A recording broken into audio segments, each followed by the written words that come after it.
Պարոն Աղազարյան, շատերը համեմատում են, ասում են, որ եթե ժամանակին թույլ չտային, որ Փաշինյանը փորփրեր ձեր SMS-ները եւ ձեր անկողին մտներ, դա չէր կրկնի վեհափառի հետ։ Համաձայն եք այդ դիրքորոշմանը։ Դե գիտեք ինչ, հա, նաև այս հարցեր կա, էլի, իսկապես տեղին հարց է, ասենք եթե ինչ-որ մեկը խախտել է իր սկզբունքները խախտել է, ինչ-որ պայմանական սկզբունքները խախտել է, այստեղ բարոյականության հարց է դրվում, բայց որն ավելի բարոյական, այդ անգամ անբարոյական,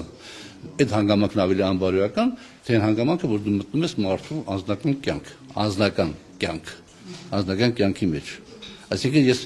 մի առիթով ասեմ, հիմա այս լայն, այսպես կոչված բանով կօգտվեմ առիթից եւ կասեմ նորից նույն միտքը, մոտավորապես։ Եթե հատուկ ծառայությունները կապ չունի ինչ եղանակով իմ զուգընկերուհու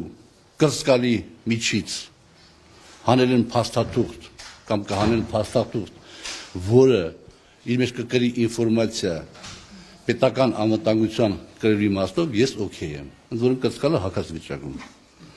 Ես օքեյ եմ։ Իսկ եթե հատուկ ծառայությունները եւ որևէ մեկը